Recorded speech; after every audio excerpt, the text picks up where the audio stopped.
Builder ही लगाएगा इस घमंडी वनराज शाह की वाट, फिर ये बंगलों में रहने वाला शाह परिवार आएगा सड़क पर।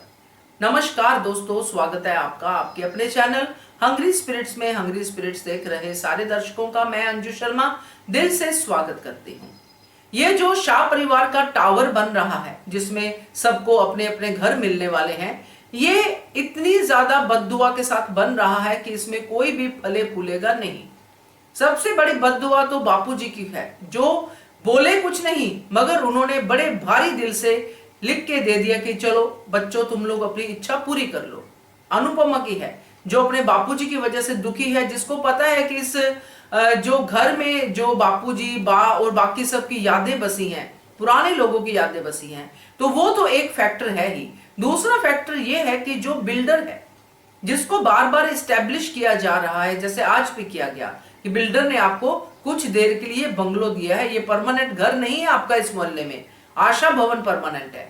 तो ये सब बातें इसी तरफ इंडिकेट करती है कि बहुत जल्दी वनराज शाह को बिल्डर की तरफ से एक बड़ा नायाब तोहफा मिलने वाला है, जिसको लेके वनराज शाह की अकड़ टूटेगी भी और वो सड़क पे भी आएगा। देखते हैं, बात करते हैं इसके ऊपर कि क्या निकलता है इस बात से, क्योंकि मुझे बहुत ज्यादा इसमें पोटेंशियल लग रही है। तो वही निवेदन, जिन्होंने अभी तक चैनल को सब्सक्राइब नहीं किया है कर लीजिए, साथ में दोस्तों बेल आइकन दबाइएगा ताकि आपको हमारे वीडियोस के नोटिफिकेशन मिलते रहे। तो बहुत बड़े बुजुर्ग कहते ही रहते कि पैसा कभी अकेला नहीं आता है, पैसा आता है तो अकड़ भी आती है, क्योंकि जिनको पैसा संभालना नहीं आता उनके साथ ये सब कुछ होता है, बर्बादी भी आती है। और आज सब कुछ इस शाह परिवार को देख के लग रहा है। पैसा तो आ गया, साथ में अकड़ भी दुगनी हो गई, साथ में बर्बादी भी दुगनी हो गई। आज बड़े से लेके बच्चे तक, छोटा अंश तक सब बिगड़े हुए दिखाई दिए, सिर्फ केंजल को छोड़ के। अब इसी मोहल्ले में अनुपमा है, पड़ोसी है, तो ये सब अनुपमा भी देख रही है।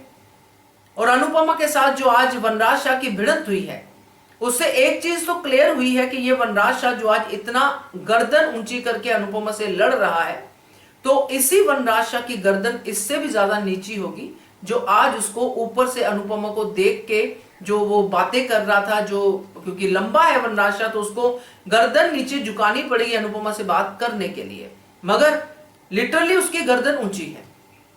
तो अब ये और जो लिटरली ऊंची गर्दन है वो नीचे आएगी, तो वो कैसे हो सकता है? क्योंकि बिल्डर जो है वो ऐसे नहीं होते, उनको एक बिल्डिंग थोड़ी बनानी होती है। और जितना लालच उन्होंने वनराज शाह को दिया है, 51 लाख का चेक, एक एक जन को पेंट हाउस और ये वो सब कुछ, इतना कहां मिलता है? इतनी भी अरबों की प्रॉपर्टी नहीं थी वनराज शाह की, क्योंकि एक पेंट हाउस कोई ऐसा थोड़ी आ जाता है, करोड़ों में आते हैं। तो इसका मतलब यह है कि बिल्डर ने वनराज शाह को दाना डाला, वनराज शाह ने चुग लिया। अब वनराज शाह को ऐशो आराम में तब तक वो रखेगा जब तक उसका टावर खड़ा नहीं हो जाता। टावर खड़ा होते ही ये वनराज शाह जमीन पे गिरेगा, क्योंकि तब बिल्डर अपनी शर्तों पे वनराज शाह को देगा घर, क्योंकि शाह परिवार का घर टूटेगा, जो घर है, जो हाउस है, जो मकान है, उसके बाद बिल्डर का टावर खड़ा होगा। फिर बिल्डर कहेगा कि भाई ये मैं दे सकता हूं, बोलो करना है तो करो। मगर वहां पे भी वनराज शाह की अकड़ आएगी, वो कहेगा, जो मुझे लगता है कहानी जो मुझे दिख रही है, कि वनराज शाह वहां पे भी अकड़ दिखाएगा कि मैं तुम पे केस कर दूंगा, ये कर दूंगा, वो कर दूंगा, क्योंकि गुस्सा भी वनराज शाह को जल्दी आता है। और उसी चक्कर में जो पंगा होगा, उससे वनराज शाह के पास जो स्टॉक मार्केट से जीता हुआ धन है वो भी लुट जाएगा, बच्चे भी थू थू करेंगे, क्योंकि बच्चे जिधर पैसा उधर ही भजन करते हैं, तो वो सब होगा। तो ये शाह परिवार इसी आशा भवन के आसपास में भीख मांगता नजर आएगा। इस बार ये लीप के बाद जो इतना अमीर वनराज शाह दिखाया है, इसका अंत ऐसा ही कुछ मुझे दिखाई दे रहा है। और फिर हम अनुपमा को कहेंगे कि अनुपमा क्यों इनके बारे में सोचती है, क्योंकि अनुपमा तब भी इनके बारे में सोचेगी कि ओ हो बेचारे, भीख मांग रहे हैं मेरे बच्चे। तो मुझे सोच के बड़ा अच्छा सा लग रहा है कि वनराज तो शू पाखी कंधे पे हाथ रख के एक के बाद एक भीख मांग रहे होंगे, और कोई उनको भीख भी नहीं देगा, क्योंकि इन्होंने किसी के साथ बनाई भी नहीं है। तो ये इनको कर्मा रिटर्न ऐसा मिलने के चांसेस मुझे लग रहे हैं। क्या कहते हो आप? कमेंट कीजिएगा। देखते रहिए channel Hungry Spirits. Thank you so much. Subscribe to our channel by clicking the subscribe button. Click the bell button and enjoy the latest uploads from our channel.